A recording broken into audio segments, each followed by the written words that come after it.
Bom dia a todos. Então, dando sequência às nossas atividades, tentando também manter a pontualidade, nós vamos agora ter aqui conosco o professor Paulo Picon, que vai nos apresentar sobre protocolos clínicos e diretrizes terapêuticas do Ministério da Saúde. O professor Paulo Picon graduou-se em Medicina pela Universidade Federal do Rio Grande do Sul, em 1980, fez 4 anos de residência médica em Medicina Interna, 2 anos, e Cardiologia, 2 anos, no Hospital de Clínicas. Fez seu mestrado em Medicina, Cardiologia pela URGS, com tese em Farmacologia Cardiovascular. Doutorado em Cardiologia pela URGS, com Research Fellow na Harvard School of Medicine, bolsa da CAPES, com tese com modelo experimental de trombose arterial. Professor adjunto 4 de Farmacologia Clínica da Universidade de Passo Fundo, desde 1985, professor adjunto de Farmacologia da URGS, de 87 a 99, e de Medicina Interna da URGS, de 99 até o momento. Professor dos PPGs em Cardiologia e de Clínica Médica, orientações em Cardiologia, foco em aterosclerose e trombose e Farmacologia Clínica. Desde julho de 2011, coordenador do Grupo de Ensino e Pesquisa do Hospital Ernesto Dornelles, em tempo parcial. Criou e coordenou o grupo técnico que elaborou os protocolos clínicos e diretrizes terapêuticas do Ministério da Saúde, de 2000 a 2007. Em 2001, projetou e construiu, com financiamento da Anvisa, a primeira unidade de pesquisa clínica no Hospital de Clínicas, onde atua como chefe pesquisador. Atualmente é consultor da Anvisa para avaliação de tecnologias em saúde e medicina baseada em evidência. Coordenador técnico da Política de Medicamentos da Secretaria Estadual da Saúde do Rio Grande do Sul, desde 2003. Desde 2013, idealizou o projeto de Centros de Referência para Medicamentos de Alto Custo, onde atua como coordenador, tendo criado 12 centros em parceria inédita com hospitais do SUS. Este projeto foi financiado e ampliado em 2005 pelo edital 54 do CNPq. Em parceria com o Hospital de Clínicas, criou o Centro de Referência de Dislipidemia para pacientes de alto risco, cujo ambulatório agrega ensaios clínicos e estudos de utilização de medicamentos com mais de 300 pacientes. Em 2004, criou o primeiro Centro de Administração e Monitorização de Medicamentos Injetáveis do Brasil, onde a maior coorte brasileira de hepatite C vem sendo observada, 1.350 pacientes tratados por peginterferona. Em 2004, idealizou a primeira Câmara Técnica, envolvendo médicos e procuradores do Estado, onde atua até hoje como coordenador médico. Participa do projeto de incorporação de biotecnologia para a produção de biofármacos por Biomanguinhos Fiocruz, sendo o principal investigador dos ensaios clínicos no Brasil com interferon alfa e epoetina humanos recombinantes. É membro da Health Technology Assessment International, entidade que congrega gestores e assessores de ministérios da saúde sobre o tema de ATS, onde participa como membro efetivo do Finance and Audit Committee, eleito membro efetivo da Academia Sul-Rio-Grandense de Medicina desde novembro de 2008, revisor do British Medical Journal, Revista Pan-Americana de Saúde Pública, entre outras. O professor Paulo Picon, além de membro da Academia Sul-Rio-Grandense de Medicina, né, meu confrade nessa instituição, um dos meus padrinhos, né, na minha entrada, é também comendador do governo brasileiro, né, e recebeu essa comenda justamente por serviços prestados neste setor de avaliação de tecnologia em saúde e estabelecimento de protocolos clínicos. Esses protocolos, para vocês terem uma ideia, norteiam o uso de medicações de alto custo Brasil afora, né? É um dos poucos programas com esse nível de organização no mundo, e a presença do professor Paulo Picon como um dos estruturadores desse programa foi fundamental. Vocês não imaginam o que se economiza de dinheiro público, né, com esse tipo de ação, e o que se melhora o tratamento dos pacientes, né, porque usar tratamentos comprovados e racionais é a melhor forma de garantir a saúde.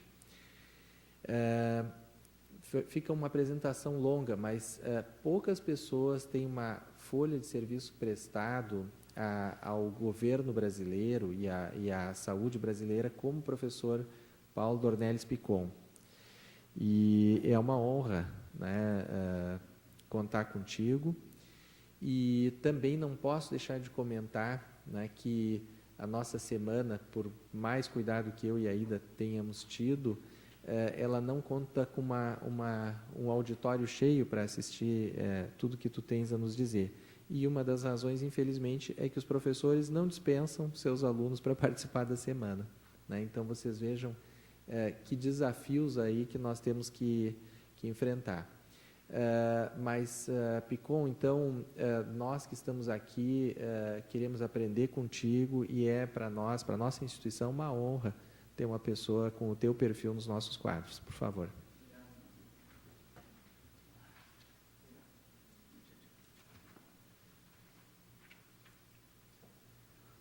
Bom dia a todos, é uma honra estar aqui.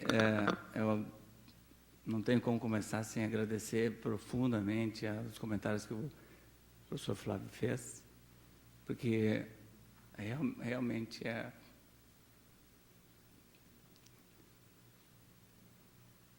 emocionante poder ouvir dele esse comentário, porque o Flávio é um exemplo de pessoa que não diz nada sem fundamentar o que ele diz, né? Não procede nada sem muita reflexão. Então, para mim, é uma honra ouvir dele essa apresentação. É a primeira vez que me apresentam com tanta pompa. Flávio, muito obrigado. E não há dúvida que é emocionante ocupar esse espaço aqui hoje para poder mostrar para vocês, né, alguma coisa de um trabalho que tem 14 anos.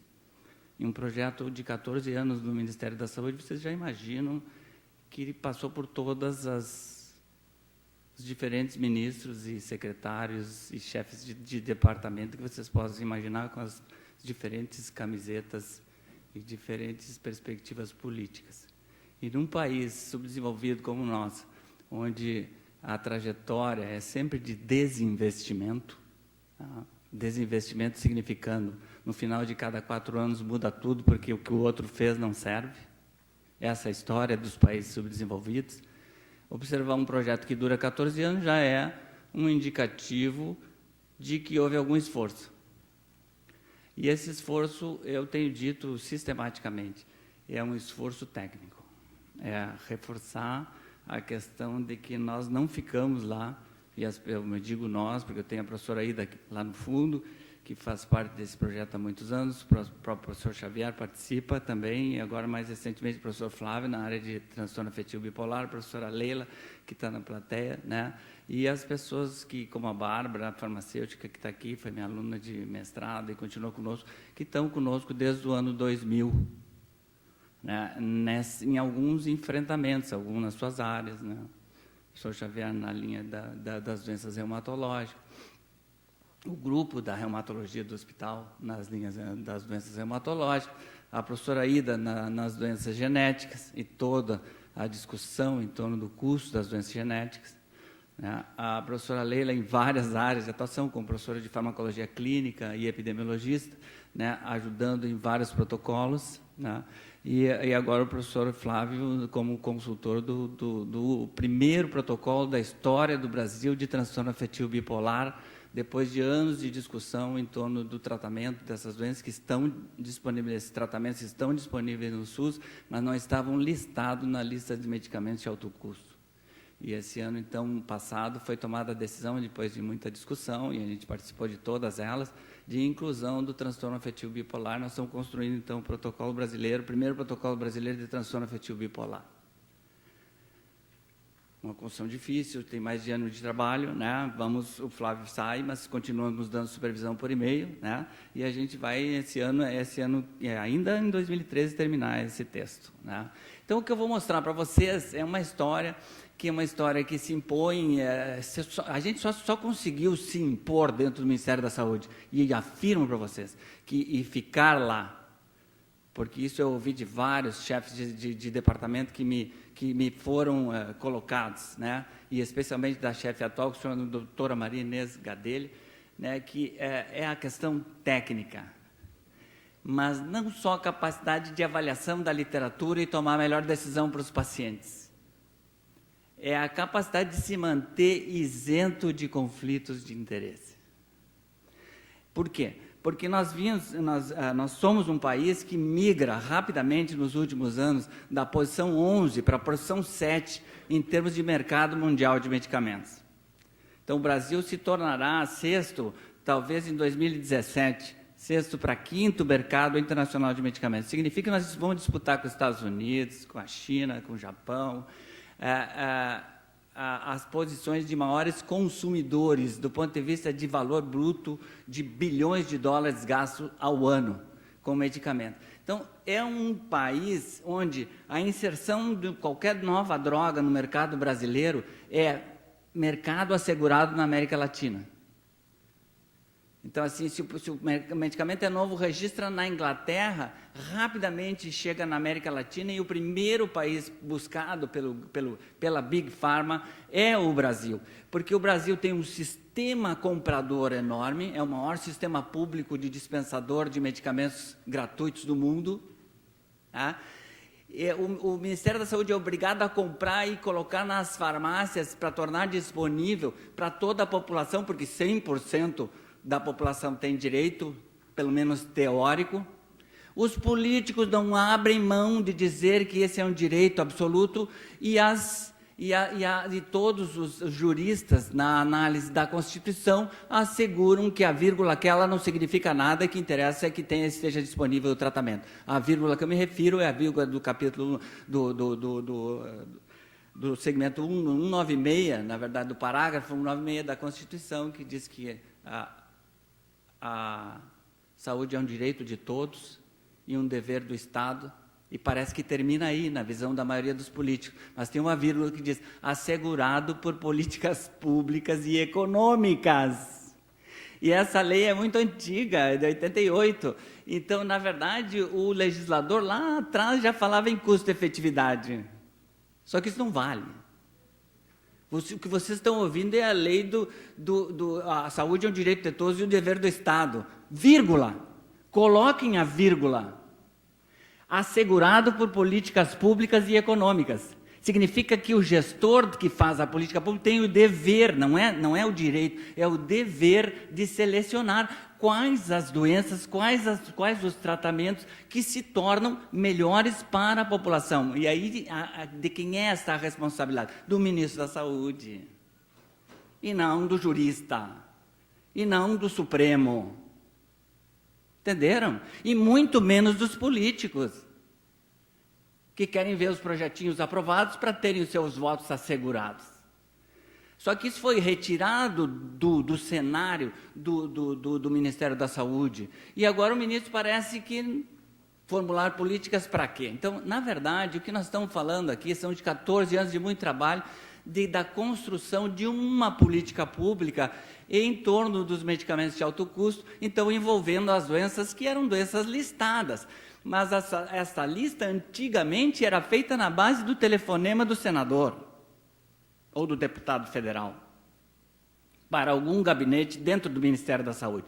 Hoje não. Então se criaram instituições dentro do Ministério da Saúde para fazer esta avaliação e para introduzir o armamentário da terapêutica racional, que o Flávio mencionou, na decisão de incorporação e em incorporando como tratar os pacientes, porque não adianta só a decisão de incorporar o produto ou o arsenal terapêutico, se não houver qual é a dose, quem são os pacientes que precisam receber esse tratamento, por quanto tempo nós vamos tratar e como é que nós vamos avaliar, especialmente os eventos adversos, muito importante nos medicamentos novos, nas tecnologias novas, onde o cenário da nova tecnologia é um ensaio clínico randomizado, publicado no New England hoje, amanhã à noite, amanhã seguinte estará no New York Times, e no dia seguinte estará na Folha de São Paulo.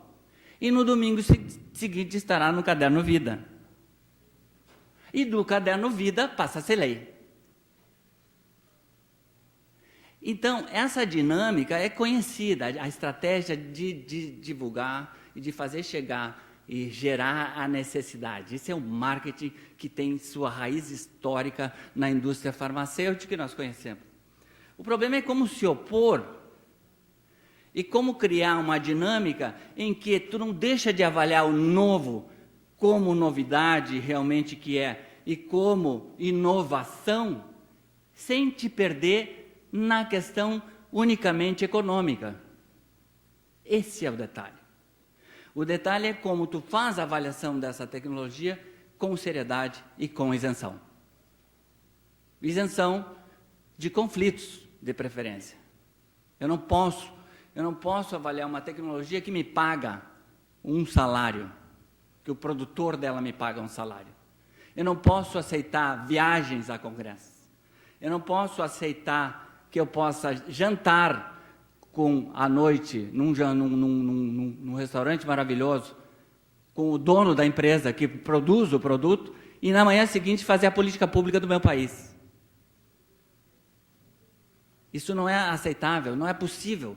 Não existe isenção nesse nível. Então, o melhor de todos é se manter a parte dessa dinâmica, entender a dinâmica do mercado, entender que as inovações são necessárias, mas entender que muita inovação é empulhação, né? E quando se sentir enganado ou empulhado, aí sim incutir a questão técnica. Então, na verdade, o processo de tomada de decisão, e eu participo, então, desde o ano 2000, começa no ano 2000 com a lição básica, é revisar o que está escrito na literatura e o que há de melhor. E nós temos no Brasil, está disponível no SUS? Não. Vamos ver se é possível introduzir essa tecnologia no arsenal terapêutico ou diagnóstico, eventualmente. Nós também discutimos as questões diagnósticas das doenças, e aí, então, introduzir no cenário brasileiro, se for aspirina, qual a aspirina?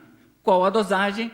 Qual a aspirina que nós vamos introduzir, qual é a forma terapêutica, a apresentação, etc, etc, etc. Então, o processo da criação dos protocolos ele é mais amplo do que simplesmente a decisão. E eu faço questão agora de falar dos 14 anos, porque nós começamos em março de 2000 e publicamos o nosso primeiro protocolo em junho de 2000. E o NICE, que é o nosso tão citado hoje, né? National Institute of Clinical Excellence, que é do Reino Unido, que o Flávio conhece muito bem, né? O NICE publica seu primeiro protocolo em novembro de 2000. E hoje, se vocês olharem os protocolos do NICE, que são o que eles chamam de Comprehensive Guideline, né? Na verdade, é uma abordagem ampla da doença como um todo e das estratégias diferentes de tratamento, são muito parecidas às nossas. E poderia alguém, por isso eu faço essa questão de chamar a atenção, dizer que nós copiamos o NICE. Nós não copiamos o NICE. Se eu pudesse dizer até, em alguns aspectos, eles nos copiaram. É óbvio que tinha um grupo muito poderoso das universidades do Reino Unido trabalhando e continuam tendo com 7 bilhões de libras por ano de financiamento. Nós, com financiamento ridículo, que não dá nem para citar, conseguimos fazer algumas coisas. Em 2004, 4 anos depois, o Veterans Administration, nos Estados Unidos, inicia uma estratégia semelhante à nossa. Se vocês entrarem no site hoje, foi o meu filho que achou o site do Veterans, os protocolos do Veterans Administration hoje nos Estados Unidos são idênticos aos nossos. No que diz respeito à abordagem e no que diz respeito aos fluxogramas. Parece que copiaram da gente. É óbvio que não copiaram de ninguém. Mas eu acho importante eu salientar isso aqui para vocês não imaginarem, eu não aceitarem o raciocínio contrário, que é muito como, olha só, tio, é muito parecido, os caras estão fazendo que não VA nos Estados Unidos ou que nem o NICE na Inglaterra, e não é bem assim. Nós começamos antes e publicamos antes. Só que é o seguinte, são mais de 160 publicações no cenário brasileiro, todas em português. É claro que eu consegui algumas em inglês, vou mostrar hoje, mas também não podia parar, eu precisava publicar. Mas as publicações que eu vou me mencionar aqui para vocês, dos protocolos, são todas em português. E eu digo para os meus residentes, quer saber o que o Ministério da Saúde recomenda? Escreve no Google, PICOM, PCDT e o nome da doença. Ponto. É a primeira que vem. É o protocolo brasileiro de tratamento da doença X, que vocês quiserem. Por que o Google não seleciona em primeiro? Não sei, talvez porque tem muita gente acessando. Isso eu posso afirmar, porque eu viajei pelo Brasil afora em 2004 e 2005. O primeiro livro foi editado em 2003 e eu vi o nosso livro simplesmente destroçado em todos os ambientes em que eu percorri no SUS brasileiro. Só não fui ao Acre e Rondônia e Pará. Achei longe demais.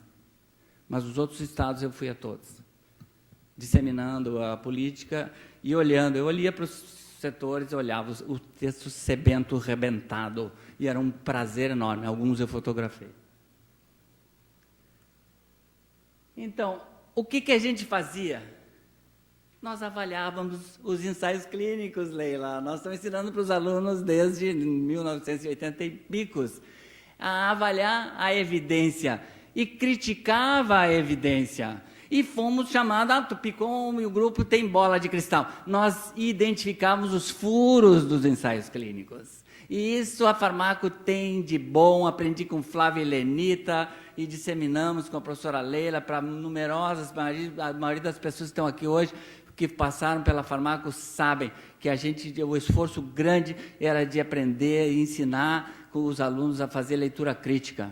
Tá? E quando eu li o ensaio clínico do Vioxx, 2000, New England Journal of Medicine, 7.876 pacientes randomizados, duplo cego, tratamento padrão, naproxeno para artrite reumatoide, 1.000 miligramas por dia, perfeito, tratamento novo, rofecoxib, desfecho adequado do ponto de vista de sintomas da artrite reumatoide, melhora da dor, melhora funcional e medida de desfecho para efeito adverso, hemorragia digestiva, que se dizia que o naproxeno dava muito.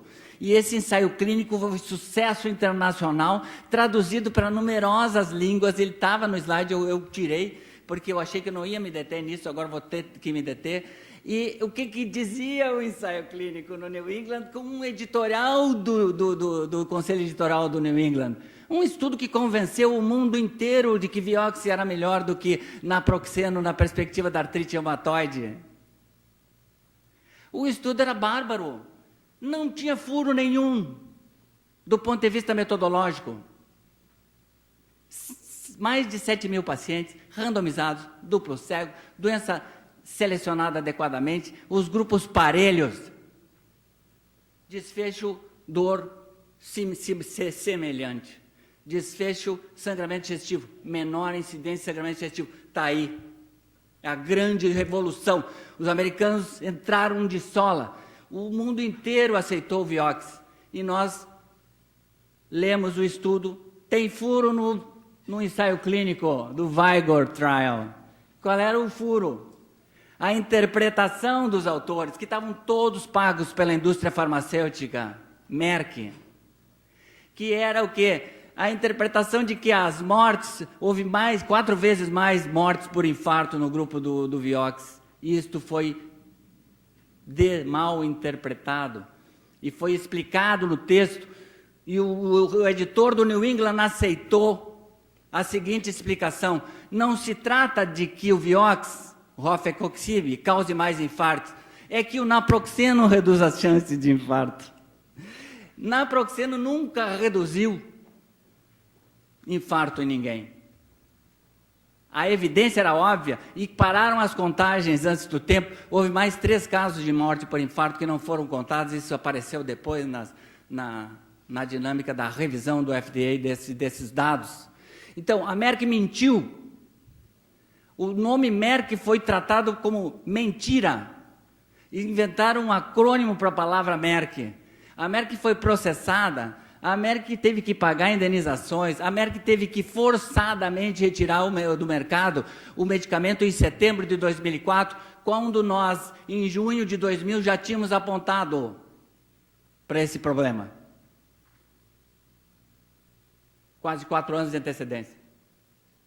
Um professor de de Barcelona, que apontou para a coisa forçada de ter escondido os óbitos por infarto do miocárdio, foi processado pela Merck e perdeu o emprego na Universidade de Barcelona, professor Laporte. Recuperou o emprego na justiça e voltou a processar a Merck e ganhou. Então, em 2002 isso aconteceu, 2 anos depois de que nós anunciamos o problema. Nós fomos o primeiro país do mundo a anunciar o problema do Vioxx em portaria oficial. A primeira pessoa que o professor Laporte que apontou a distorção propriamente dita, nós apontamos como falta de evidência, e é possível que aumente a mortalidade do infarto, isso está escrito no livro. E o professor Laporte apontou como fraude mesmo, esconderam o número de infarto, foi processado. Perdeu o emprego e recuperou. E 2 anos depois, a empresa é obrigada a retirar do mercado o produto. Então, nós temos bola de cristal? Não. Nós aprendemos a ler ensaio clínico. E nós aprendemos, com esses 14 anos, a traduzir o ensaio clínico para a política pública. E essa é a dinâmica. A gente tentou, nesses 14 então, anos, porque começamos em março de 2000, a traduzir, essa é a capa do primeiro livro, em 2002, que foi o livro que nos deu esse prêmio que o Flávio mencionou, de comendador da Ordem do Mérito Médico, né, e que levou, então, a algumas respostas e ampliação de acesso à sociedade. Em 2010, a gente repete o capítulo, passamos aí no primeiro governo, Lula, dificuldades, vocês lembram, foram 5 ministros trocados da saúde, um caos do ponto de vista gerencial, mas o projeto continuou. Em 2010, então, nós estávamos prontos para fazer o primeiro e fizemos o segundo. Esse segundo agora já está sendo reeditado. Em 2013, nós deveremos ter mais um livro disponibilizado na internet. Esse primeiro livro foi imediatamente colocado no site da OPAS, com apoio da OPAS, e divulgado em vários países, especialmente os países de língua portuguesa.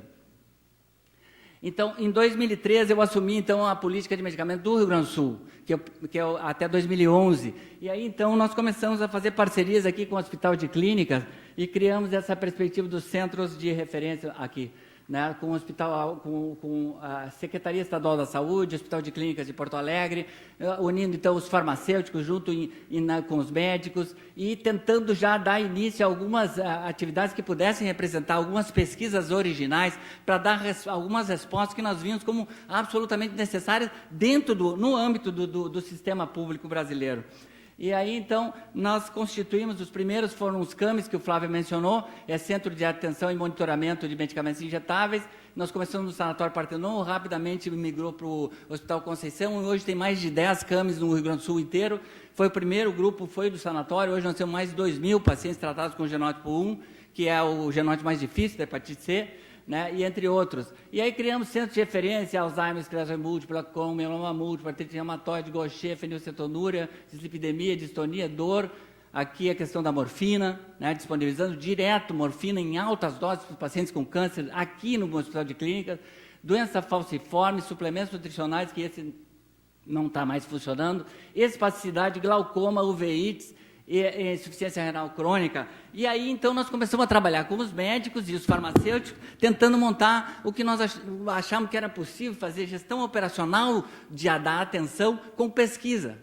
E aí, pessoal, por incrível que possa parecer, nós conseguimos fazer algumas coisas.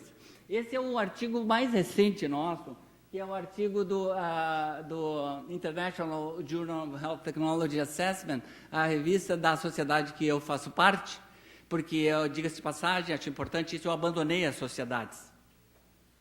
Nunca fiz parte da Sociedade de Clínica Médica e deixei de participar dos congressos de cardiologia há muitos anos, porque é um verdadeiro carnaval. Esses congressos se transformaram num show da Xuxa, né? É uma venda completa de equipamentos e tecnologias, né? E a gente passa a ser esses meros tomadores e recebedores e transmissores de recados. Quer dizer, eu consigo acompanhar qualquer congresso pela internet muito mais ágil do que se estivesse lá presente, e ao mesmo tempo, então, tinha que imaginar onde é que eu vou me inserir. Eu achei essa sociedade, que é a Sociedade Internacional de Avaliação de Tecnologia em Saúde, migrando para essa formação, que eram assessores de governos, epidemiologistas, economistas, médicos, farmacêuticos, profissionais da saúde em geral, que se disponibilizavam, assim, grupos fechados dentro das agências reguladoras, EMEA, FDA, as agências de avaliação de tecnologia dos diferentes países, E a gente criou lá uma linha com um amigo meu indiano e uma outra amiga que eu também fiz no nosso congresso, que ela é turca. Nós criamos um grupo que hoje lidera o grupo de Health Technology Assessment para países em desenvolvimento. E esse ano eu assumi, sou o chair desse departamento dentro da HTAI.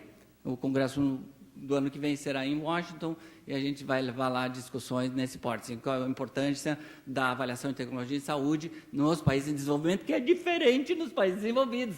Porque na Inglaterra, a Inglaterra absolutamente depende da indústria. A economia britânica depende da indústria farmacêutica. Então, obviamente, que o parlamento é sensível, né, às ações. E a gente vê, sim, ações de negociação dentro do governo britânico, né, já vê até algumas declarações de corrupção também, né, mas vê especialmente nas tomadas de decisões do NICE muita influência da parte econômica, porque inglês não põe prego sem estopa. Então, muitas vezes, eles compram o medicamento mais barato, não revelam, e o medicamento sai de lá, venderam no Reino Unido mais barato e aqui o dobro do preço. Quem é que domina essa caixa preta? Quem é que libera o preço que o NICE pagou? E por isso se tornou custo efetivo. Custo efetivo no NICE não quer dizer custo efetivo para o Brasil. Ao contrário, pode ser pior aqui, porque aqui o preço é mais caro. Nós compramos mal, pagamos mal, porque não temos a barganha que tem o domínio do capital, o domínio econômico. Então, frequentemente, os preços dos medicamentos mais caros, não estou falando de aspirina, pessoal, nem de penicilina. Eu estou falando dos monoclonais para as doenças reumáticas e dos monoclonais para câncer, porque agora a panaceia são os monoclonais. Agora, a fortuna que está por trás de cada um desses produtos é inimaginável no cenário internacional. E quando a gente entra em tecnologia, equipamento, dispositivos, estentes, marca-passos, você não imagina. O cenário é sempre de bilhões de dólares, ou bilhões de libras, o que é maior ainda. Então, nós estamos falando, sim, de que é importante colocar o quarto degrau, o quarto obstáculo para a indústria farmacêutica. Vocês lembram dos 3 primeiros? Eu vou ter que perder 1 minuto. Primeiro obstáculo para a indústria, qualidade. Ela tem que demonstrar que é capaz de produzir com qualidade um produto qualquer. Pode ser aspirina, pode ser uma proteína, a insulina, e pode ser um novo monoclonal. Qualidade. Segundo, escala. Capacidade de colocar esta qualidade, esse poder de qualidade, em produção de 1 milhão ou 1 bilhão de comprimidos, e não só em 10. Terceiro, eficácia e segurança. Entramos na via clínica, nos ensaios clínicos. Curta duração, o suficiente para determinar desfecho positivo, depressão 4 semanas, como se depressão durasse 4 semanas. Artrite reumatoide, 6 semanas, como se artrite reumatoide durasse 6 semanas. Psoríase, 2 meses, como se psoríase não fosse doença de uma vida. Esquizofrenia, 2 meses, como se esquizofrenia não significasse uma vida inteira doente. Então, os desfechos encurtados nos ensaios clínicos para facilitar a mensuração. Mas o que interessa para quem toma decisão para um país como esse, ou qualquer decisão até para o seu paciente, eu diria, é segurança também. Tem que ser bom e tem que ser seguro. Então, eficácia e segurança avaliada em ensaio clínico de curta duração não me serve.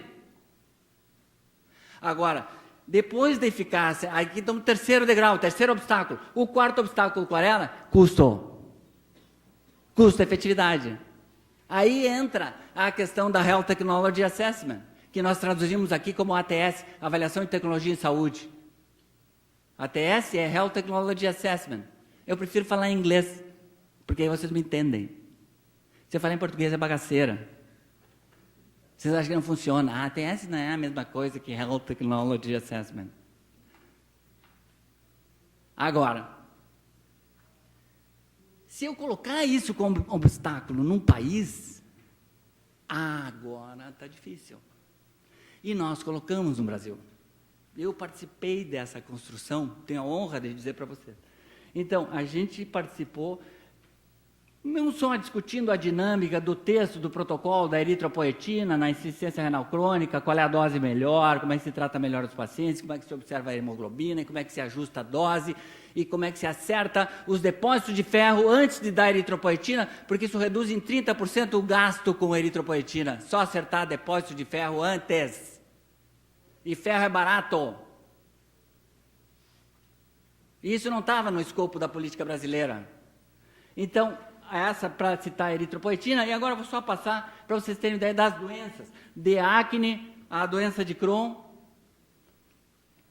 de fibrose cística, a imunossupressão no transplante hepático, de imunossupressão no transplante renal, a imunodeficiências primárias, doenças policísticas do ovário. Vocês têm uma ideia da dimensão do projeto. São todas as doenças que envolvem medicamentos de alto custo, de psoríase, a doença de Wilson. Esses foram os cenários que nós trabalhamos. Então, eu coordenei grupos, pessoal do Brasil inteiro, de professores, de acadêmicos, de pessoas vinculadas ou não à universidade, de autoridades brasileiras no assunto, para formatar a política para todas essas doenças. Então, é uma honra poder dizer isso e poder dizer que a gente se manteve nesse cenário simplesmente por autoridade técnica e isenção. Não esqueça que não adianta ter autoridade técnica. Tu também tem que aliar a segurança da pessoa que está do outro lado da mesa tomando a decisão de que ele não está sentando num barril de pólvora. E se ele decidir sentar num barril de pólvora, eu alertei. Isto asseguro a vocês. Em todos os momentos em que eu fui chamado, deixei muito claro isso. E isso provavelmente foi o que me assegurou. Mas então começamos em 2003 a criar os centros aqui no Hospital de Clínicas, e aí começaram a aparecer as possibilidades de fazer pesquisa, Flávio. Então, esse aqui é um exemplo com o Rieder, o Chestatsky, o Pedro, que agora é professor da medicina interna, né, o grupo da neurologia. Esse cara é um cara de Portugal, que achou bárbaro o projeto e se aliou a nós na publicação.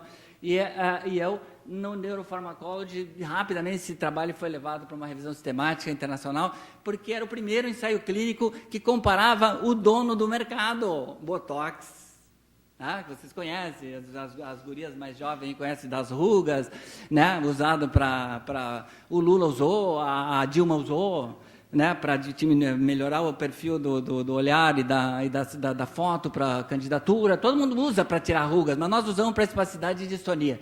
E fizemos um ensaio clínico comparando o Botox com a nova toxina botulínica, produção nacional da Cristália. Todo mundo dizia que o medicamento da Cristália não funciona, né? Tinha um Dormonide da Cristália que todo mundo... O nome do remédio era Dormire. E aí os anestesistas chamavam de... Tem anestesista na sala? Não. Olha só o apelido que deram para o remédio da Cristália, Dormire, Dormonide, acordare. Porque não funciona, da Cristália não funciona. Né? A ondansetrona, Bárbara, anos a fio. Né? Como é o nome comercial, Bárbara, da ondansetrona? Zofran. Todo mundo, todos os médicos que eu encontrei, Zofran, para náuseas e vômitos, porque a ondansetrona, o genérico, não funciona. E o genérico era da Cristália. Todos os estudos mostrando que funcionava igual. Então, existe um preconceito, mas o preconceito é muito montado pela indústria, e muitas vezes forjado também na base da passagem para o Congresso, financiamento de pesquisa. Tá? Então, assim, a gente dizia que a toxina botulínica da Cristália, que era bem mais barata, funcionava. Mostramos no primeiro ensaio clínico que funciona. E aí ficou uma dúvida, porque nós mostramos em blefaroespasmo, em distonias. E agora acabamos de publicar, essa é a tese que o Fábio está aí? O Fábio vai defender segunda-feira a tese de doutorado dele. Publicamos, então, Flávio, no PLOS One, que é uma revista boa, né? Um ensaio clínico randomizado duplo cego, comparando a toxina botulínica da Cristália contra o Botox na dinâmica da espasticidade. Agora, então, as duas grandes doenças que o SUS recomenda, a toxina botulínica, tem 2 ensaios clínicos brasileiros, feitos aqui no Hospital de Clínicas, com a dupla e o pessoal da espasticidade e da distonia, daqui do hospital, através dessa parceria. Os 2 estudos foram financiados, o medicamento foi comprado pela Secretaria Estadual da Saúde. Então, nós não gastamos um centavo nosso, não ganhamos nenhum centavo. Quem lucrou com essa história? a Cristália. Já usa os nossos ensaios clínicos no seu portfólio de propaganda. Está publicado, podem usar. E agora a Cristália está fazendo uma parceria com o governo federal para produção pública, transferência de tecnologia de produção pública de toxina botulínica brasileira para distribuição gratuita no SUS. É uma construção com a indústria 100% nacional. Isso é necessário, absolutamente necessário. Nós estamos 30 anos atrasados em termos de indústria farmacêutica, se a gente puder evoluir para um produto biológico maravilhoso. Essa é uma empresa privada. Eu tenho outro exemplo de uma empresa pública, que é a Biomanguinhos. Biomanguinhos é um dos maiores produtores de vacinas do mundo, né? Exporta para mais de 60 países. Fiocruz, 100% público, Ministério da Saúde. É um braço do Ministério da Saúde. Tá? Pois bem, em 2004 resolveram migrar para biofármacos. E aí me chamaram para avaliar o portfólio de Cuba. Com todo o problema que essa questão do projeto dos médicos cubanos está aí, esqueçam isso, não tem nada a ver. É simplesmente o fato de que Cuba está 30 anos na nossa frente em termos de produção de medicamentos. Por quê? Porque eles tinham que produzir, eles não tinham como comprar. E eles desenvolveram tecnologia de produção. Eu fui avaliar o portfólio dos imunobiológicos de Cuba, de filgrastima a insulina, streptokinase. Vários medicamentos eles produzem internamente e tinham condições de transferir a tecnologia para o laboratório produtor brasileiro.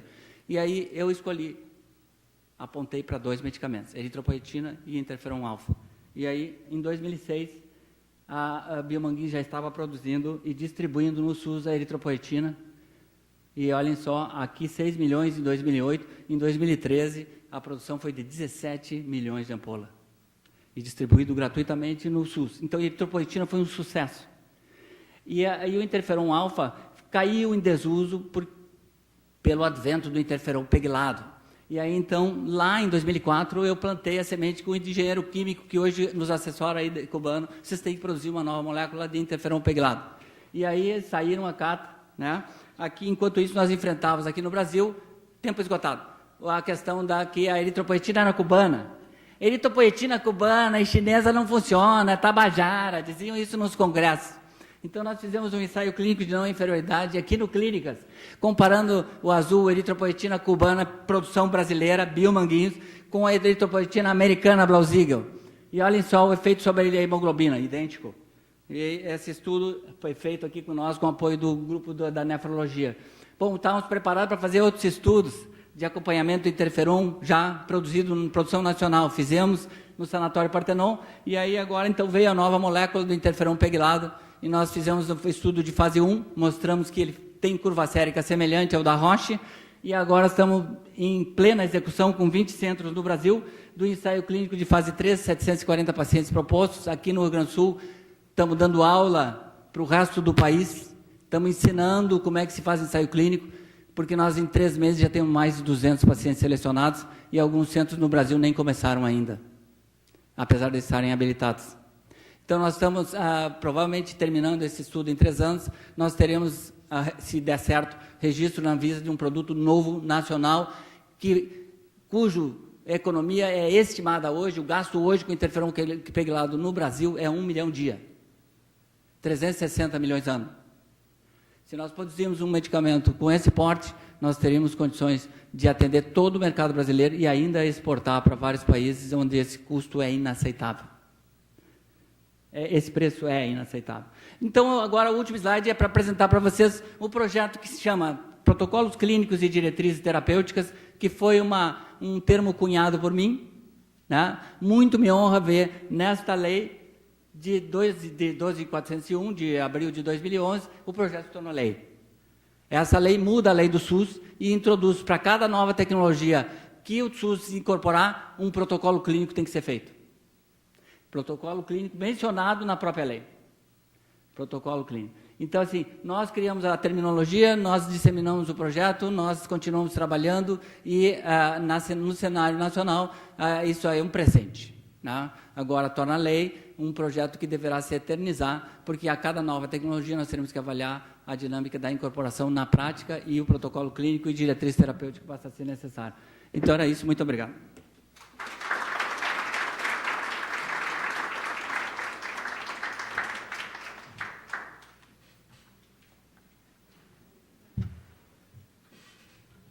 Quero agradecer o professor Picon, como sempre, brilhante. Só não poderemos abrir para perguntas, tá, Picon? Então, tá. Eu tenho a honra de apresentar o professor Ricardo Xavier, ele é o último conferencista da manhã de hoje. O professor Ricardo é professor associado da Faculdade de Medicina da URGS e chefe do Serviço de Reumatologia do Hospital de Clínicas de Porto Alegre. Concluiu a Faculdade de Medicina na nossa universidade, fez residência médica no Hospital de Clínicas de Porto Alegre e doutorado em imunologia no Japão. Atualmente, desenvolve suas atividades no serviço de reumatologia deste hospital e as suas áreas de interesse em pesquisa envolvem a reumatologia, com ênfase na fisiopatologia e clínica das doenças autoimunes. Suas linhas de pesquisa incluem genética das doenças reumáticas, inflamatórias e autoimunes, fisiopatologia da atrofia muscular associada às doenças inflamatórias crônicas, pesquisa de eficácia de potenciais novos fármacos antirreumáticos e imunomoduladores nos níveis in vitro, de modelos experimentais e ensaios clínicos, e epidemiologia das manifestações clínicas das doenças reumáticas autoimunes. Muito obrigada por ter aceito o convite. Bom dia a todos.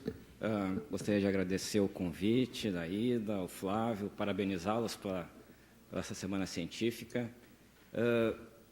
Em relação ao comentário que o Flávio fez no início sobre a liberação dos professores, né, dos alunos para estar podendo participar desse tipo de atividade, eu faço parte da comissão de graduação em medicina e foi discutido lá esse assunto e foi efetivamente orientado aos professores que liberassem os alunos, mas realmente como foi um pedido a posterior, né, então não estava previsto essa semana no calendário de todas as disciplinas, e aí então em algumas disciplinas ficava realmente difícil liberar os alunos, mas para o próximo semestre a gente quer tentar corrigir isso e incluir a semana científica no calendário, de maneira que esteja isso dentro do planejamento do docente, né, de todas as disciplinas.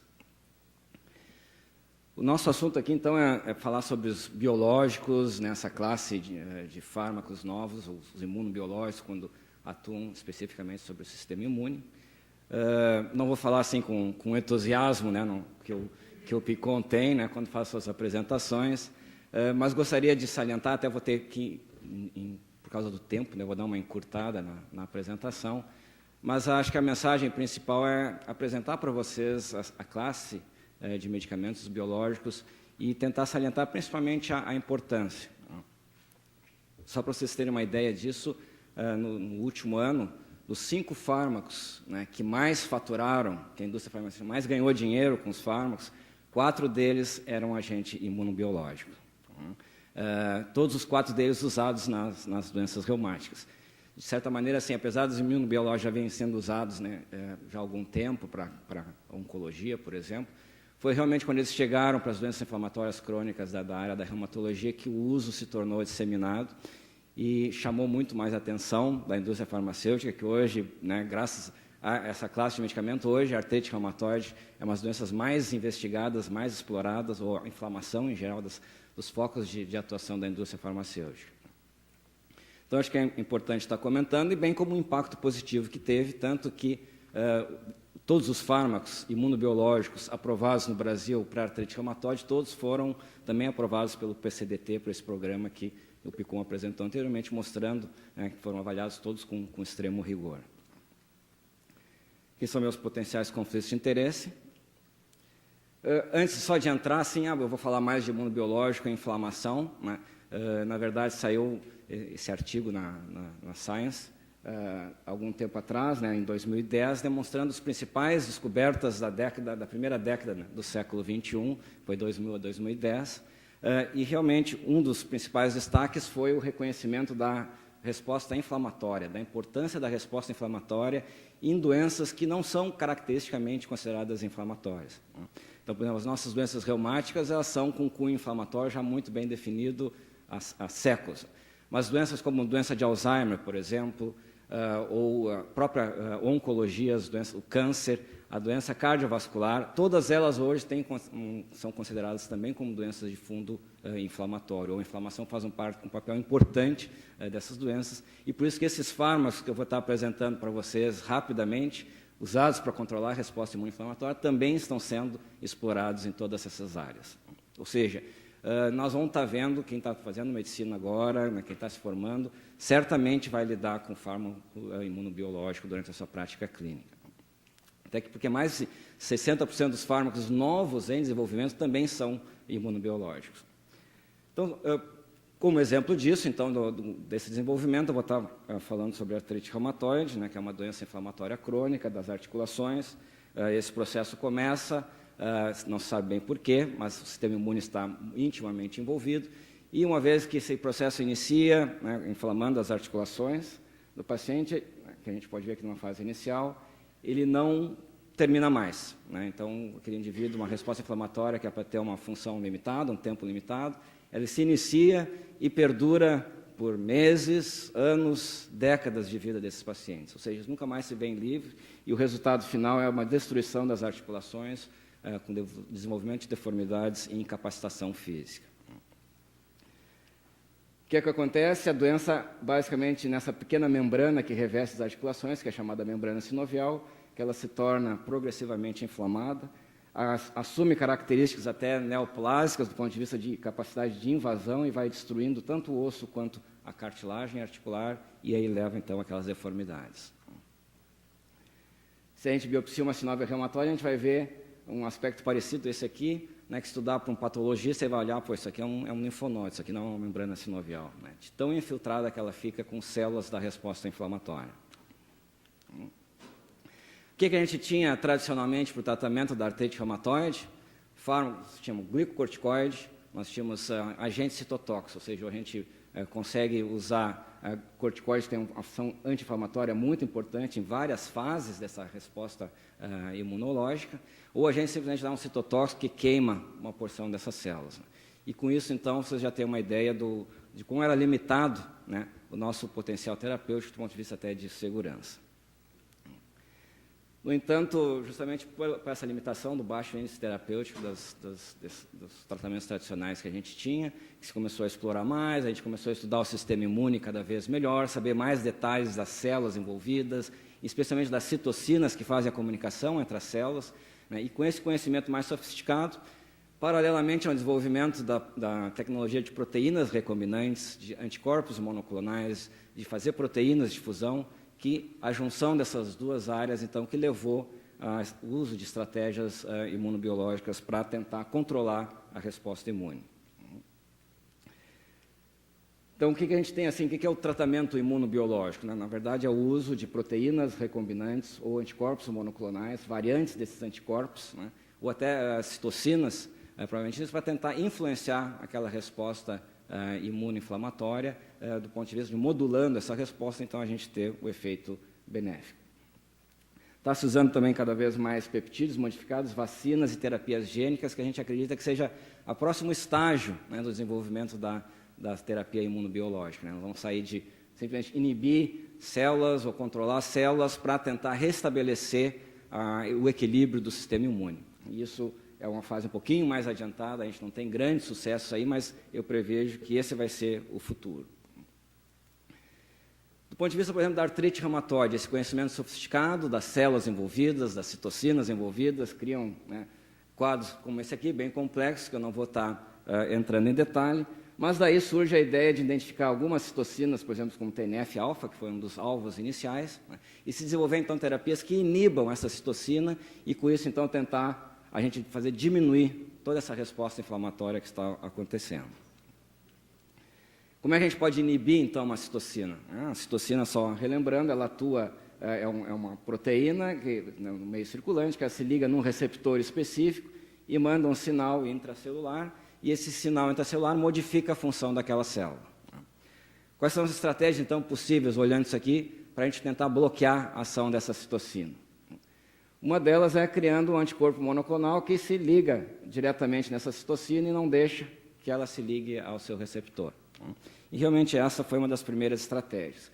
Uma outra é usar o mesmo receptor, né, que a natureza já criou e que tem alta afinidade, e fazer uma forma de uma proteína de fusão. Pega esse receptor, que ele não é solúvel, é de membrana, mas faço ele, através de tecnologia recombinante, uma proteína que é humoral, uma proteína que fica no meio, solúvel no meio. Isso, então, são as chamadas imunoadesinas, né, que são realmente formas de receptores solúveis, e eu também vou estar demonstrando para vocês. Depois a gente passa as outras estratégias. O que é um anticorpo monoclonal? Só revisando rapidamente. O anticorpo monoclonal, eu quero desenvolver um anticorpo contra o TNF-alfa, por exemplo, como eu mencionei anteriormente, foi um dos primeiros alvos. Então, eu pego o camundongo, injeto o camundongo com um monte de TNF-alfa, imunizo ele contra o TNF-alfa humano. Os linfócitos B desse camundongo começam a produzir esse anticorpo contra o TNF-alfa. E depois eu faço uma fusão desses linfócitos B, né, com células de mieloma, do ponto de vista de procurar dar a esse linfócito B que produz esse anticorpo a imortalidade que a célula de mieloma tem. Então, com isso, eu transformo um linfócito B, que ele tem vida limitada, se for cultivar ele em vivo. Então, eu transformo ele numa célula que é imortal. E seleciono dessas células, dessa fusão, então, desses hibridomas que a gente chama, aqueles que produzem o anticorpo que eu quero. E aí, então, vou ter um clone de linfócitos B imortalizados, produzindo, né, bastante quantidade daquele anticorpo-alvo. Isso é um anticorpo monoclonal. Claro que esse anticorpo ele é produzido, então, em camundongos, então ele é murino. Para eu poder usar isso em gente, eu tenho que tentar transformar ele um pouco mais humano para não ser imunorreativo. Então, os primeiros anticorpos que foram criados então, para uso em humano, basicamente a gente pegou não todo o anticorpo, né, monoclonal, mas simplesmente aquela parte que se liga, né, no antígeno-alvo. E com isso, então, eu criei moléculas quiméricas, né, que é 25% murina, que é essa parte que identifica o antígeno, e o resto é de origem humana. Depois, uma segunda geração de anticorpos monoclonais humanizados, onde eu pego não toda essa parte aqui, diminuo mais ainda para aquela porção hipervariável da imunoglobulina, que é aquela que realmente se liga no antígeno, e com isso, então, eu crio anticorpos humanizados. E, finalmente, hoje a gente já tem tecnologia de produzir anticorpos totalmente humanos, né? Uma das estratégias usadas foi esse camundongo aqui, em que ele é um camundongo, exceto os genes de imunoglobulina. Então, eu pego esse camundongo, eu faço da mesma maneira que eu produzo um anticorpo monoclonal, eu imunizo ele com TNF-alfa e ele vai produzir anticorpos, os linfócitos B dele o sistema imune vai se ativar, vai estimular o linfócito B, que vai produzir a imunoglobulina, só que como o gene da imunoglobulina é humana, o anticorpo que sai, ele tem sequências totalmente humanas. Então, essa companhia aqui foi vendida por 2 bilhões, só porque o cara que está aí, que construiu esse camundongo, vendeu essa empresa por 2 bilhões de dólares. Né? E hoje é a plataforma de produção de anticorpos monoclonais mais utilizada. Então, aqui a gente tem um anticorpo monoclonal, um dos maiores sucessos, eu escolhi o adalimumab, que é um anti-TNF, porque esse é o número 1 de vendas, né? Vendeu 11 bilhões de dólares no ano passado, né? Esse fármaco, que foi desenvolvido inicialmente para artrite reumatoide, hoje já tem sua utilização ampliada para outras áreas também, não só na reumatologia, mas como na gastroenterologia. Só para vocês terem uma ideia, o uso combinado da adalimumab com metexato tem 2 vezes mais índice de remissão nos pacientes com artrite reumatoide. E o uso desses fármacos também, eles bloqueiam completamente a progressão do dano radiológico, né? Ao inverso, por exemplo, do metexato, que ainda é a nossa primeira linha de tratamento. Outra estratégia, então, seria do receptor solúvel, que eu já mencionei. Nós temos o etanercept. Então, o que é terminar em MAB é anticorpo monoclonal. O que terminar em sept são proteínas de fusão. Então, o receptor solúvel. Então, o que é o receptor solúvel? É essa porção aqui, que é o receptor do TNF-alfa, ligada para se tornar solúvel e não ligada em membrana. Então, se faz uma proteína de fusão com a fração FC da imunoglobulina. E com isso, então, eu tenho uma proteína que é totalmente humana, mas ela é formada, na verdade, por 2 pedaços de proteína humana, sendo que a ação ativa vai ser essa aqui, que se liga no TNF-alfa e inibe, então, a ligação dele com o receptor verdadeiro. Também é aprovado para artrite reumatoide e outras doenças imunomediadas. Outra estratégia é usar o anticorpo monoclonal não contra a citocina, mas diretamente contra o receptor. E essa é uma estratégia que também tem sido empregada. Um fármaco que empregou esse é o tocilizumab, também aprovado para artrite reumatoide. O tocilizumab, então, ele se liga no receptor, tanto no receptor ligado à membrana, quanto o receptor solúvel que existe para interleucina 6. E com isso, sim, tem uma eficácia bastante grande no controle da artrite reumatoide. Mas o que foi um espaço novo que conquistou esse anticorpo foi na artrite idiopática juvenil, na forma sistêmica, que é uma doença que a gente não tinha tratamentos efetivos, as crianças fazem febres diárias, destruição da articulação, rachas cutâneos, hepatosplenomegalia, uma doença realmente bastante severa, que leva a um alto índice de mortalidade nessas crianças, e nós não tínhamos uma terapia mais eficaz, a não ser enchê-las de corticoide. Dosando o soro desses pacientes, né, eles têm altos níveis, né, a doença que tem mais altos níveis de interleucina 6 circulante. E a gente teve até a oportunidade de estudar o crescimento dessas crianças, e o crescimento delas é extremamente diminuído. A gente acompanhou um grupo de crianças por um ano. O crescimento delas é extremamente diminuído, e quando a gente foi avaliar por que esse crescimento é diminuído, o único fator, né, até mais do que o uso crônico de corticoide, o único fator que teve associado com esse déficit de crescimento foi justamente a interleucina 6, né, demonstrando que como uma citocina pró-inflamatória pode afetar dramaticamente o crescimento. E talvez até pela nossa participação em desenvolvimento desse trabalho, que a gente teve a oportunidade de participar desse ensaio clínico randomizado, que foi publicado no New England. Por quê? Porque foi o primeiro estudo que demonstrou a eficácia de um fármaco, né, no caso aqui o tocilizumab, no tratamento da artrite idiopática juvenil da forma sistêmica, né, com resultados aqui bastante dramáticos, por exemplo, em relação ao grupo placebo, e realmente a gente acompanha essas crianças até hoje. O resultado é coisa que a gente não tinha visto ainda. Tá? Então, realmente é impressionante. Acho que dentro dessas experiências que a gente tem com o uso de imunobiológicos, o que mais me marcou é realmente a melhora dramática que tem essas crianças com o uso do tocilizumab. Então, a gente tem falado até agora de bloquear citocinas, mas não necessariamente a gente precisa bloquear citocinas. A gente pode usar outras estratégias, né, como, por exemplo, tentar influenciar a resposta imune a partir de uma célula que é considerada a célula-mãe, ou maestra, né, da resposta imune, que é o linfócito T. O linfócito T, para ser ativado, ele precisa de uma célula apresentadora de antígeno, que apresenta um antígeno para esse linfócito T, e apresenta outros sinais de coestímulo para ativação. Então, o linfócito T só vai se tornar ativado se tiver esses dois sinais. E essa ligação aqui é uma das que tem sido mais exploradas também, para a gente tentar fazer imunomodulação. Então, aqui é mostrando aquilo em maior aumento. Então, a célula de MHC apresentando um antígeno para o receptor do linfócito T, e isso dá um sinal positivo. Mas o linfócito T só vai se tornar ativado se ele tiver um segundo sinal positivo, né, que é também apresentado pela célula apresentadora de antígeno, com a molécula B7, para essa molécula CD28. Então, a soma desses dois sinais positivos aqui é que leva à ativação do linfócito T. O linfócito T, ao ser ativado, ele passa a expressar essa outra molécula aqui, o CTLA4. Né? E o CTLA4 tem a função contrária à do CD28, que é, uma vez o linfócito T se tornou ativado, eu também preciso, depois de um tempo, desativá-lo, senão fica essa resposta imune perpetuada. E esse CTLA4 se liga também fortemente ao mesmo B7, né? Então compete com o CD28, e aí, só que agora manda sinal negativo para o linfócito T. Isso é como funciona a coisa. E isso como está sendo explorado, então, para tratamento de doenças. Uma é através do chamado abatacept, que é uma molécula de fusão. Então, de novo, eu pego esse receptor do CTLA4, a parte extracelular, pego a fração FC da imunoglobulina e faço essa molécula de fusão, que é o abatacept, que é a molécula que está aprovada para tratamento da artrite reumatoide. Uma estratégia bastante semelhante também está em estudo para transplante. O que faz o abatacept? Ele vai basicamente se ligar com o B7 aqui, e não deixar o B7 se ligar com o CD28, que é o segundo sinal para o linfócito T. Ou seja, ele bloqueia o segundo sinal do linfócito T. E com isso, então, bloqueia a ativação dessa célula.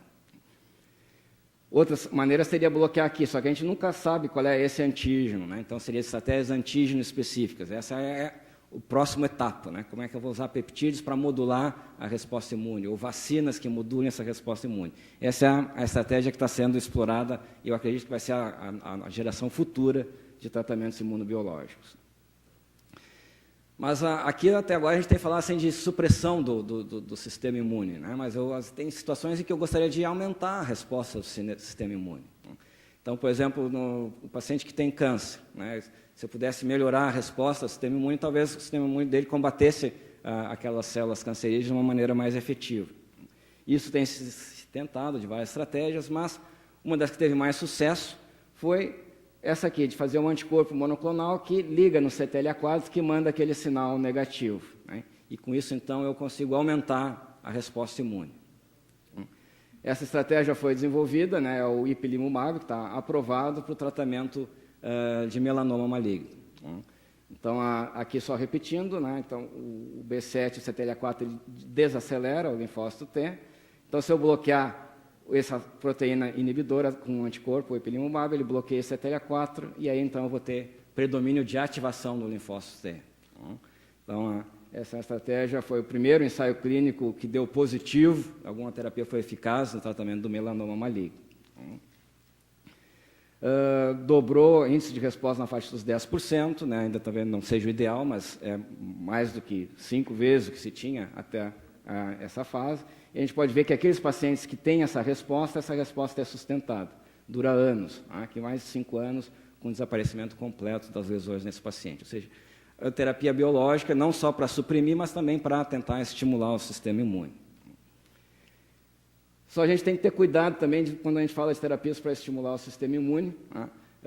Houve já a ideia de se tentar estimular diretamente o CD28, né? Então, só relembrando, o CD28 é aquele que dá esse sinal positivo. Então, se criou, bom, por que a gente não dá um anticorpo que se liga no CD28 aqui e estimula diretamente o linfócito T? Essa estratégia foi tentada, né, com um fármaco já há alguns anos atrás e foi um dos maiores desastres, né, no ponto de vista de desenvolvimento de novos fármacos. Né, foi o desenvolvimento desse anticorpo TGN1412, que foi testado no camundongo, funcionou maravilha, foi testado em primatas, funcionou maravilha, sem nenhum efeito adverso. Aí eles resolveram, então, vamos agora passar para a fase clínica, vamos injetar em 6 voluntários, totalmente rígidos, homens jovens, tentando, então, estimular o CD28 desses pacientes. Então, 6 voluntários, nenhuma toxicidade em modelos animais. O que aconteceu? Desapareceu aqui a lista. Mas, de qualquer maneira, o que aconteceu? Em 90 minutos, esses pacientes começaram a passar mal. Em 12 horas, todos eles estavam na CTI com falha de múltiplos órgãos. Graças a Deus, todos eles se salvaram, alguns com algumas sequelas, mas aí é um exemplo de como a gente tem que ter cuidado em manipular o sistema imune. Então, a gente já conseguiu bastante experiência em manipular negativamente, ou seja, imunomodular para baixo, imunossuprimir.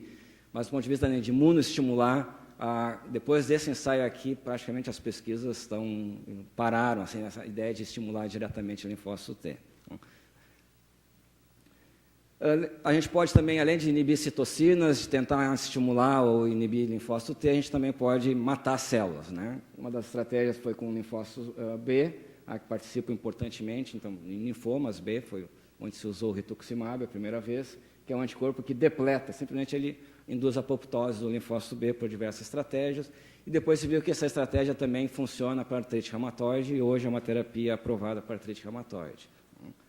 Mas mais do que uma terapia aprovada para artrite reumatoide, se tornou como a primeira terapia aprovada para um outro grupo de doenças, que são as vasculites mediadas por anticorpos contra citoplasma de neutrófilo, que entra aí a síndrome de Wegener, né, que é a poliangite com granulomatose, a poliangite microscópica. Então, diversos grupos de vasculites, que a gente só também tinha tratamento citotóxico com corticoides de doses altas, hoje a gente tem terapias biológicas aprovadas. Desenvolvimento de linfócito B, não preciso matar hoje o linfócito B, eu posso também inibir essa citocina, que é chave para determinar o tamanho do meu pool de linfócitos B, e essa estratégia, então, foi usada para lúpus eritematoso sistêmico, e o belimumab, que é esse anticorpo, foi a primeira terapia em 50 anos aprovada para o tratamento do lúpus eritematoso sistêmico. Então, só para mostrar assim, uma série de doenças, né, em que a gente não tinha tratamentos efetivos, ou que os tratamentos ainda tinham décadas de uso e com alta toxicidade, que explorar essas estratégias de imunomodular usando agentes biológicos trouxeram, então, realmente grandes avanços.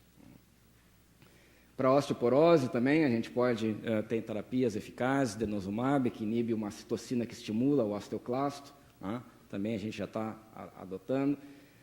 Futuras chegando aí, outras fronteiras, que é a artrose, né? Então, tanezumab é um anticorpo que contra fator de crescimento neural e que é importante, principalmente na questão de dor desses pacientes. Um ensaio clínico publicado no New England demonstrou níveis de resposta em pacientes com osteoartrose que a gente nunca viu, né?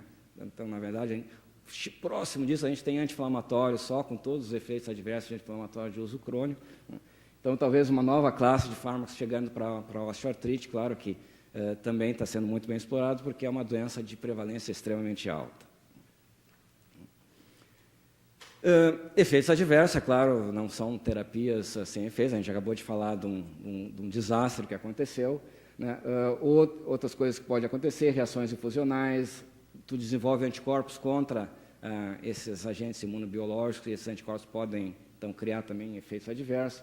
Mas, claro que o que mais nos preocupa sempre são as infecções, né? Então, as infecções que têm chamado a atenção, nas nossas doenças que a gente usa por tempo prolongado é mais importante ainda, mas o que a gente tem visto é que o índice de infecção não é muito maior do que o uso das terapias que a gente tinha anteriormente. Realmente, o grande ponto de discussão quando a gente fala dos imunobiológicos é o alto custo dessas medicações, né? Isso já foi, então, bem salientado, né? O Picon comentou sobre isso, sobre como se deve ser rigoroso na aprovação e medir benefícios, né? Custo-efetividade desses fármacos. E realmente eles têm um custo bastante elevado. A artrite reumatoide, então, que era uma doença que não custava nada para o Ministério da Saúde, hoje é uma das mais caras, né? Ou a segunda mais cara, talvez atrás só da SIDA, mostrando então o impacto, né, que a chegada dessa tecnologia teve no custo dessa doença. Eu nem vou falar no impacto positivo que teve, porque acho que isso está bem claro para nós. Mas realmente essa é a grande discussão hoje. Então, a reumatologia, que era uma especialidade de baixíssimo custo, hoje ela consta lá entre o primeiro e o segundo dos custos de saúde de todos os sistemas do mundo. E aí entra a questão da custo-efetividade, como mostrar que esse custo, né, para manter esses pacientes bem, vale a pena ou não. Existem diversos estudos demonstrando resultados, às vezes, para um lado positivo, para o outro negativo, né? Então, existe bastante discussão de como melhor fazer esses estudos, né? Mas acho que a estratégia mais importante é tentar diminuir o custo desses fármacos, né? E acho que isso também vai evoluir, tanto que pela chegada de competição, então cada vez tem chegado mais fármacos, né, com essa ação imunobiológica, e com isso então estão competindo entre si e o custo começa a cair, né? Se diz que depois que chega o quinto componente de um determinado grupo de fármacos, né, aí que o preço começa a cair. Parece que depois de 5 eles não conseguem se combinarem mais os preços. Biosimilares, né, a construção de chamados quase genéricos, né, ou cópias desses fármacos, né, também é outra área, é uma área que o governo brasileiro está pensando em investir, usando essas estratégias que o Picon comentou, de tentar trazer tecnologia, né, desenvolver a indústria nacional, que está muito atrasada, e provavelmente vai ter sucesso com de diminuir o custo desses fármacos. Novas estratégias de uso, ou seja, tentar descobrir qual aquele paciente que melhor precisa e qual desses agentes imunobiológicos, isso também vai diminuir custo, né, através de biomarcadores, onde eu posso, então, usar esses fármacos somente naquela situação onde ele vai ter mais chance de sucesso. E outras estratégias, né, novas terapias estão surgindo, acho que isso aí nós estamos nos primeiros passos, né, nessa história de terapia imunobiológica e de imunomodular o sistema imune. Existem várias outras maneiras que estão sendo testadas. Aquelas que eu ponho mais fé vai ser talvez terapia gênica ou vacinas que tentem restabelecer a tolerância nesses pacientes. Então, por exemplo, o paciente com artrite reumatoide produz anticorpos contra colágeno, que vai até a articulação e destrói a articulação. Então, quem sabe eu dar um plasmídio, que contenha proteínas de colágeno aqui, eu coloco esses plasmídios dentro de células dendríticas e elas vão apresentar, então, fragmentos do colágeno para o linfócito T, mas sem estarem ativadas, sem terem o coestímulo, né? Então, com isso, em vez de eu ativar o linfócito T, eu vou desenvolver anergia no linfócito T e aí fazer tolerância, né? Então, essa é uma estratégia que já está sendo testadas em estudos de fase 1 e fase 2. E onde eu vejo aí que talvez seja o futuro, porque são estratégias que vão tentar, então, curar a doença através do restabelecimento da tolerância, né? E não o que a gente vem fazendo até agora, que é mais suprimir essa resposta inflamatória a longo prazo. Concluindo, então, né, diversas terapias imunobiológicas já estão aprovadas e foram as primeiras em muitas doenças, né, trouxendo, então, realmente, a potencial de tratamento de muitas doenças que a gente não tinha tratamento. Né. Existe um número crescente de agentes imunobiológicos, com indicações crescentes e com custo também crescente, que a gente tem que pensar sempre muito bem. E são terapias não antígeno específicas e talvez, né, para a gente tentar restabelecer a tolerância, a gente vai ter que começar a fazer terapias antígeno específicas, como a vacina que eu mencionei. Acho que um pouquinho acelerado, né, espero que tenha ficado compreensível as principais mensagens, mas era isso aqui é o nosso grupo lá da reumatologia, e todo mundo que tiver interesse em ouvir falar mais disso ou trabalhar com isso, pode nos procurar lá. Muito obrigado pela atenção.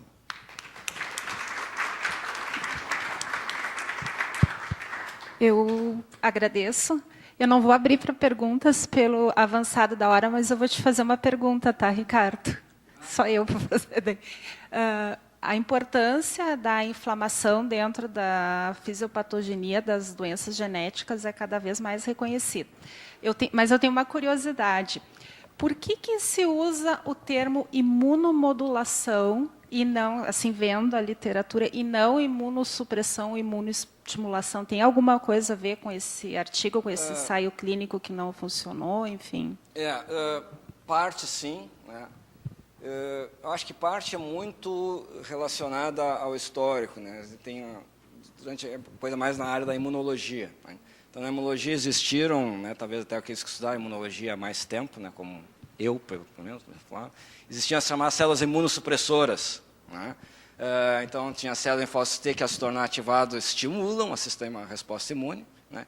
E tem linfócitos T que, ao se tornarem ativados, eles suprimem o sistema imune, né, de maneira antígeno específica. Então, o mesmo antígeno que estimulou pode levar ao estímulo ou pode levar, então, à supressão da resposta imune. Só que por décadas, essa história desses linfócitos T supressores se estudava e nunca se conseguia identificar esse linfócito. Qual era o marcador? Quem era esse linfócito? E toda essa corrente de pesquisadores caiu em descrédito, né? O pessoal ainda vem falar de imunossupressor, célula imunossupressor, isso é antigo, isso caiu, isso não existe, né? Mas, recentemente, né, se conseguiu achar marcadores para esses linfócitos T, antigamente chamados de imunossupressores, né, por exemplo, o CD28, o FOXP13, então são marcadores de células que, ao serem ativadas, suprimem a resposta imune. E aí não se deu mais o nome para essas células de imunossupressor. Não, isso aí não é imunossupressor porque esse termo virou maldito, né? Hoje, então, são T-reguladores, né? Só que, de novo, o regulador pode regular para cima, pode regular para baixo. Eles só regulam para baixo. Então, o nome mais correto seria imunossupressor. E acho que quando a gente fala aqui de imunomodulação é porque realmente se esperava que a gente pudesse também estimular, mas até o momento mais eficaz é sempre suprimir, né? Então, talvez poderia dizer terapia biológica imunossupressora, né? Também é um termo que se pode utilizar. Assim. Eu agradeço a participação e encerro a sessão de hoje convidando a todos para revisarem, assistirem, olharem os pôsteres que estão sendo expostos e também a participar da nossa sessão de amanhã, onde serão apresentados todos os pôsteres destaque e também serão conhecidos os ganhadores do prêmio Jorge Pinto Ribeiro. Até amanhã.